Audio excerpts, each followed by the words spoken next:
Hello and welcome to the Mission City Podcast.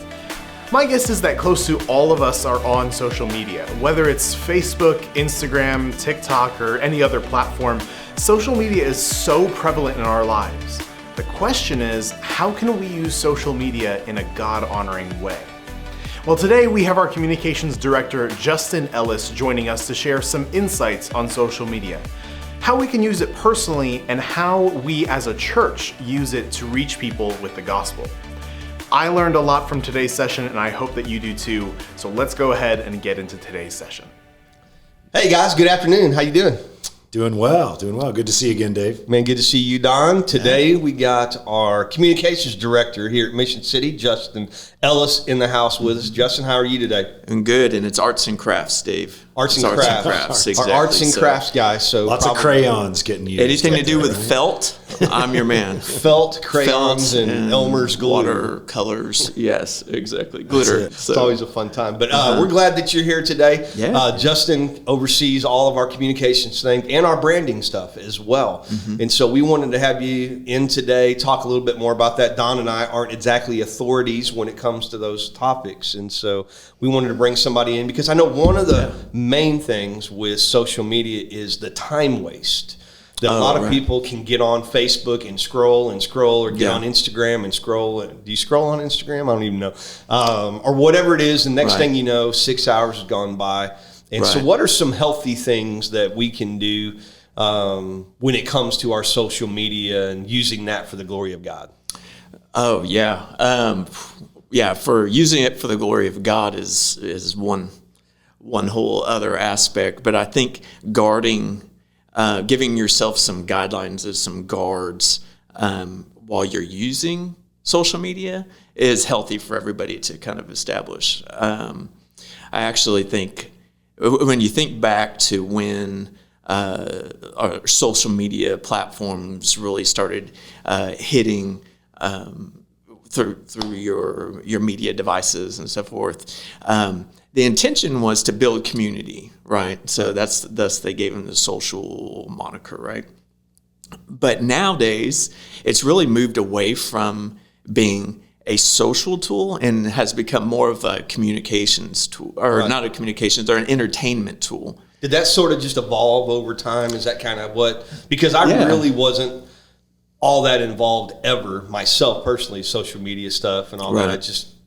I was never a video game guy when I was a kid or any of that stuff. So I never really did a whole lot of that. Yeah. So is that kind of, it started out as to be sort of this come together kind of a thing, and now it's turned into something completely different. Right. And it was a beautiful thing to begin with, is you had the opportunity to connect with extended family, friend groups around the nation. It's like, hey, what did you eat for dinner tonight? Or, your kindergartner started today. That's awesome. We can celebrate that with you.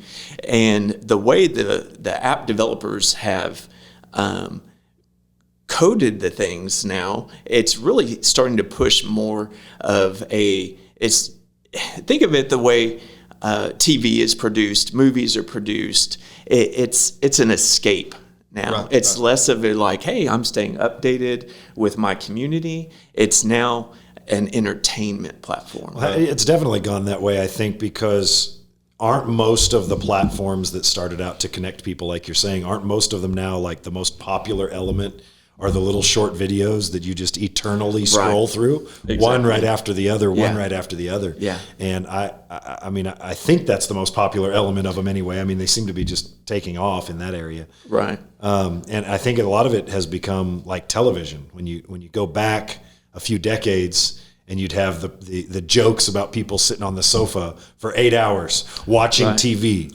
doing nothing, couch potatoes and all that kind of joke. Yeah. I think the modern day couch potato is with a phone in their hand, and they're just scrolling up, right? Yeah. And the funny thing is, you bring that up, back in that day, the couch potato day, where you were watching television for 30 minutes an episode or an hour an episode, or even the more long form kinds of entertainment like a movie, you have 2 hours to build a story, to tell a story, to set character development. And now our social media has really programmed us to digest 10 seconds, if that, of entertainment. So there's not even like character development or anything. So we have this like very like cheap payoff for like 10 seconds of a splash of, maybe it's something funny, someone's falling off a cliff, which is always hilarious. You know what I mean? As long as they're not hurt, right? Right. Yeah. He's fine. Yeah. He's fine. He's good. Yeah. But we get like this cheap payoff, but yet we're still spending that many hours in front of the Or more. device. Or more. Yeah, right. Exactly. Well, I think it's instant gratification. You know, everybody's Right. looking for that, you know, quick fast food mentality. You know, and I was thinking you mentioned movies and sitcoms and stuff. You know, you go back to sitcoms back, you know, 70s, 80s or whatever in a sitcom, Yeah. even going into the 90s, starting going to the 90s when they changed. But if you look at it, it was like one episode of one of those old shows would be one theme. The whole episode was about one thing. Right. There's like 2 camera angles only. And now you go to the newer shows and there's 4 different ideas in a 30-minute sitcom. Everybody's got their own. The short bursts. Yeah, short burst, and then there's Yeah. 100 cameras, Right. you know, all different. And so, that has changed. And then with that, social media has changed. And it's also given us that opportunity to be our own movie stars and rock stars. Like, Right. everybody really thinks we care what you ate for dinner. Right. You know, like somebody Right. posts a picture of their dinner. Yum. You know, Right, I'm right. like, yeah. wow, you know, Right. kind of a deal. But a lot of people do enjoy that. So Right. Yeah. We've left the days where our authors or our creators were vetted. You mean you had Yeah. some kind of like training to talk about cooking or art Yeah. or bicycling or whatever, and now we're all Now I could get up authors. and shoot a video about cooking. Right, And I'm the and- last guy and on the with- planet that should be doing Right, that. Right. and Yeah. and then I'm expected to take that as equal to somebody who's been to the Culinary Institute Right. or something like that, and Right. so you think reality TV maybe changed a little bit of that? You know, people wanting to, you know, I think when I think reality TV, the first one I really remember is Survivor. And I think, Right. but before even that, Real World was on MTV when I was a kid Oh, or yeah. whatever, you know? Oh, yeah. And so it was like people want to see what's happening in people's houses, which was weird to me because I never wanted to know because, you know, Right. you know, my growing up was a little bit different, but I didn't want anybody peeking in on that, you know? Right. And now it's like, we Right. want to kind of know. It's sort of like this nosiness that we want to know. It's like the Right. celebrity who's dating or whatever. And I think Right. some of that reality TV rubbed off on what we're seeing today. oh right. And Justin, Yeah. you talked about it being an escape. I mean, storytelling, movies, shows, books, they've always been, to some degree or another, an escape. Right. And not even in a bad way. I mean, the Right. art of the story has been around Right. forever, since mankind, right? So, but talk about what your thoughts are relative to that escapist type of mentality that gets created by the 10-second bursts, by the scrolling, all that. Because Yeah. somebody might be listening to this or watching this podcast and say, well, so what? We used to watch a 2.5 hour movie and now it's a Right. 10-second thing. Like, isn't that better? It's more efficient. So what kind of, how does that tie in with the idea of escape? How does that tie in with anything that you've read about related to even the addictive nature of it? Or what Right. effect does that have? Like, ultimately, I guess I'm saying, like, who cares? Right. Who cares and why should Right. we care? You know, we can all kind of choose our path, you know, what we think is valuable, but it's a shallower experience than what we took in when we read a novel. You know what I mean? So you read a novel, you're expected to allow your imagination to run. You visualize the pictures, you anticipate what the characters are going to do, and you had, 300 pages in a book, or you had 2 hours in a movie to go along that ride and really see what the consequences for some of the decisions were, or see the climax or the successes. It was funny. We had our son. We showed him Chariots of Fire. He's a cross country runner, and so we showed him Chariots of Fire, and we're watching it. Great movie and great message. I remember And that movie. That's a good movie. yeah. It was the 80s, 1980s, wasn't I think late early 80s or something like Maybe, that. Yeah. Anyway, but watching the way they filmed that, they would never film anything like that today, because they would literally take 5 minutes showing that people were working out on a track. You know what I mean? And today they would take 10 seconds and they know their audience would be checked out. And so they'd have to hit it fast and So then the jump attention into something. span of The the attention audience has span. gone from this down to seconds is what you're trying to say. Yeah. Right, exactly. And so that's what we kind of have to guard against. Am I saying like we can't have any social media, like social media is evil? I'm not saying that by any means, but I'm just saying like it's healthy to have some kind of guidelines or some guards when you set out to use social media. Remember they always say like you are what you eat. Mm-hmm. You know what I mean? It's like have a plan for or an expectation for how you consume social media. So when you go into it, do you find yourself connecting to people or do you find yourself like envying people? Yeah. You know what I mean? Do you find that you end up delaying what you need to be doing, or does it inspire what you need to be doing? That's a big thing I think that all of us have heard about, at least in some form or fashion, the whole idea of, and as Christians, the whole idea of either greed or covetousness, right, and how that ties into social media. Oh, right. Justin went to Disneyland and I didn't get to go to Disney. Oh, Justin bought a new car. Oh, right. Dave went on this thing. Dave did this. Dave got to eat that. Dave looks so happy. And I know that's a common thing, whether you're talking about body image for a lot of times they talk about women with body image issues, that kind of thing, and comparing themselves, or even just riches and the ability to do a thing, or the idea of that being the whole panoramic view of somebody's life. Right. I think we do well to remember we just saw 10 seconds or we saw a still photo. We did not see the whole wide angle lens of their life. Right. We saw this one little sliver. Right. But I think as humans, we tend to build this, Justin lives at Disneyland. Well, no, man, he took a vacation. He was there for 2 days. Like, you know what I mean? Right. And I know that can turn into greed or covetousness in our hearts pretty quickly, at least in mine. Right. Right. And you have to, when you, as a creator, you're using your social media platform. I think we start off saying like, hey, well, I just want to show my life or my family or what I'm doing. But when that's not affirmed through the measurement tools that Instagram or Facebook gives likes us, or comments, right? Then we start questioning like, am I doing something wrong? Am I really not that as interesting as I thought I was? Or what? And we start using that as a gauge or a measuring tool to whether or not like we're affirmed as people. It almost is like a really bad amplification of the quote, keeping up with the Joneses. Absolutely. Right? Where the next door neighbor gets we've all seen those funny TV shows, right? Gets a new lawnmower and, I got to go out and get a new lawnmower. He gets a new car. I got to get a car. Gets a boat. I got to get a boat. And social media almost in those little minute areas of life, like you're talking about. That's what it made me think of. Mm-hmm. It's like, well, my life, it might not be as good then as Dave's life because Dave got 1,700 likes on his plate of food he took a picture of, but my plate of food didn't have any. Right. And I could see that. I've never thought of it from that perspective. Yeah. You know, and I may get 40 likes on the picture of my kid, you know what I mean? But I'm going to compare myself to the one who gets 400 likes on the picture of his kids. I'm not going to compare to the one that gets 14.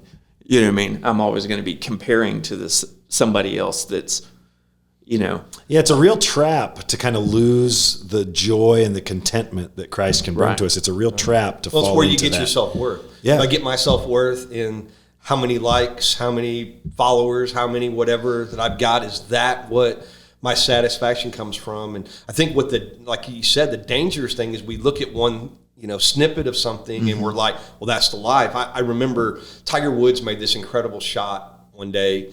He was down in a bunker or something, and he ended up hitting it up right next to the hole, right? And everybody was like, man, what an incredible shot. And they were interviewing him. Mm-hmm. And he literally said, what was funny about that is yesterday I practiced that shot 800 times. He goes, because I have a tendency to hit the ball over there. So for about 4.5 hours, I had a bucket of balls and I sat right where I was and I hit it over and over and over again. Yeah. Nobody would have watched him practicing that shot for 8 hours. Right. But that kind of gives you, doesn't mean I can go out and be a pro golfer because I watched 10 seconds of that. Right. I think that's what we're seeing Right. a lot today. You know, That's when you good. talked about, I don't have a culinary degree, but guess what?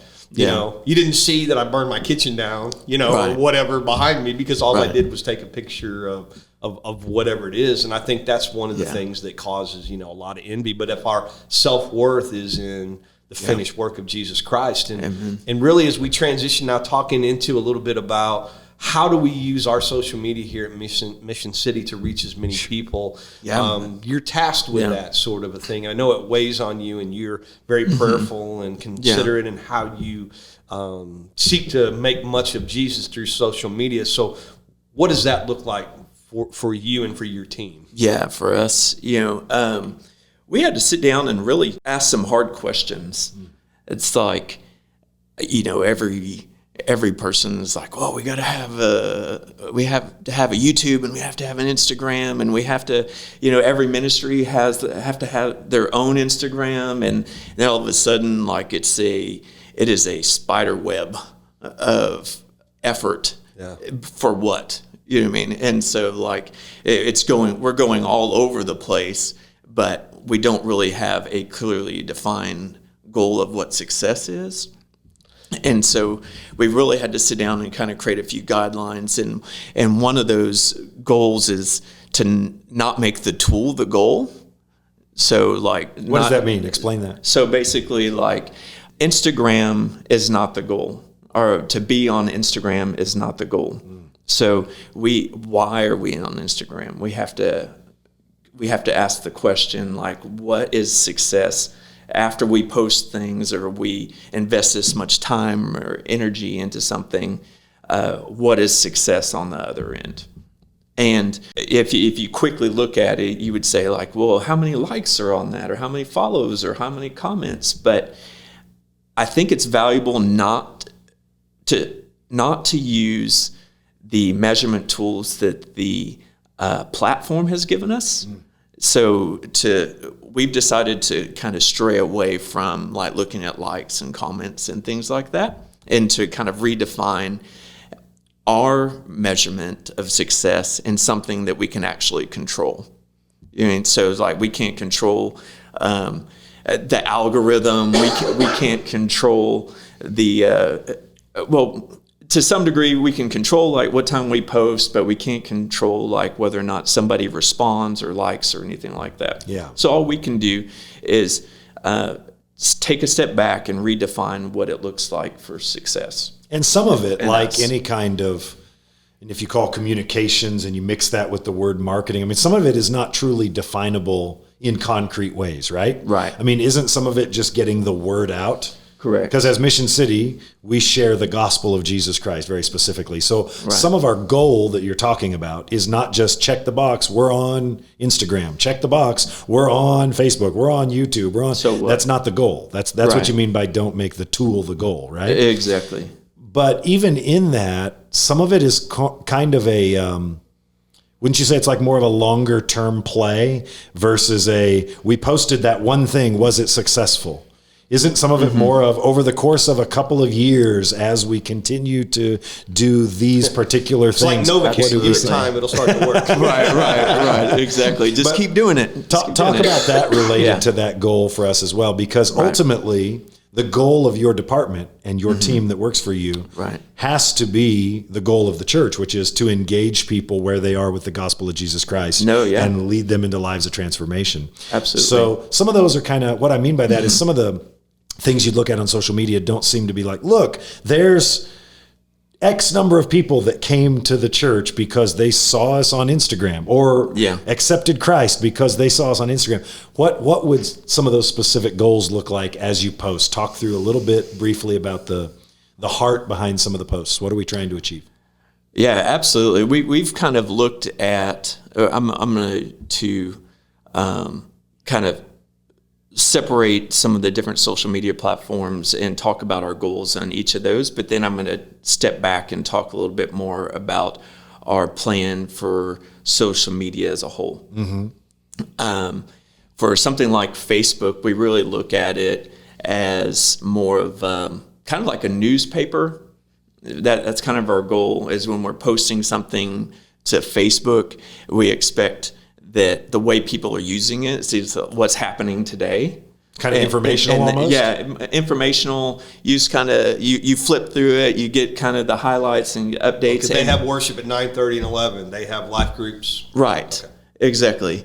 And then at the end of the day, it's kind of like the old newspaper. You goes in the trash or use it to line the Bird cage. the bird cage. You know, it's gone. We're not expecting it to kind of stick around. Okay. And so with something like Instagram, we look at it a little bit differently. We consider it kind of like our yearbook. Okay. And so we like to take snapshots while we're doing things as a community in person, and then showcase that on Instagram. We look at social media platforms and expect that, okay, that's their online community, but we don't think to speak to our mission statement.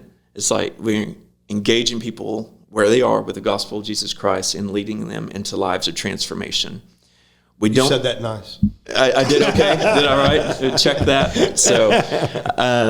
So I better know it by now. So I've put it on enough walls. I should Yes, I you should have. know it by now. That's good. But we don't believe that the transformation aspect of it really happens on a social platform. It's more in the community aspect. Okay. And so our goal as a communications department is to showcase our community on the social platform. So on Instagram, our goal is to put our community up there and showcase them.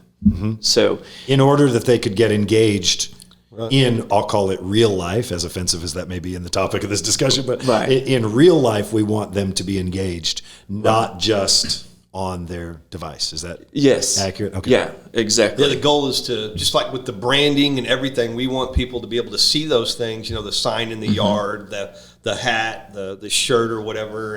And then when something happens in their world, they know, hey, you guys had that M thing. Where's that church at? And then they can come here to hear Right. the gospel. And Right. so a lot of people don't realize that. That's why we want the sign in the yard. That's why we want people in the shirts and so forth, because it does communicate when your world comes Yeah. crashing down. We want to be there to Right. show you the love of Christ, and Right. not just to show you, but to demonstrate it. I think we can show them through the social media, but when they get here, that can be demonstrated in their life. No, yeah, absolutely. And I think when somebody's searching for a church, their first thing is going to be to go online. You either look at the website or arguably social media is probably where they go first. They go look up on Instagram and see what that looks like. And that we've presented a clear picture of who we are and what we value. It's people, it's community, it's worship, it's And that's living what I hear life from together. people. They It's- watch something, whether it's Pastor Matt on, preaching on YouTube. It's like, hey, biblical teaching is why I came. And Absolutely. wow, I was able to see that you had an outstanding student ministry, Right. great praise and worship, and all those things. And Right. then they begin to seek those lives of transformation. So a lot of people don't realize how important the communications is. And so I'm so glad you got to come in today and, Yeah. and Thank you share for your being here. heart and Yeah, for people to get to meet absolutely. you, because you do such an awesome job. Hey, and thank it's you. all behind the scenes. Nobody ever, everybody thinks you're a homeless guy showing up for our minimum. No one knows who I am for sure. They wouldn't So realize. they know who my it's like, wife is. That's here's about it. Yeah, they know So- your wife, but Yeah. here's the genius behind all those things. And so we're so thankful that you got to come in, share your heart. I'm grateful Yeah. we get to work together. Yeah, and blessed, just man. appreciate what you do. And Yeah. man, we're excited about everything Mission City. So God Yeah. bless y'all out there. Don's great having you in again. Yeah, thanks. I'm excited to be a part of this. Yeah, it was Yeah. a good time. So thanks, Justin. Appreciate All you, right. bud. We'll see Sure, you next man. time. Love y'all. Cheers. Thank you so much for listening to the Mission City podcast. If you like this, then hit the like button down below and leave a comment about what was your favorite insight from today's session. If you hit this button, then it'll take you to another one of our great sessions that you can listen to right now. And if you hit this button, then you can subscribe to our YouTube channel and be notified when the next session is released. Thank you again for watching, and we look forward to seeing you next week.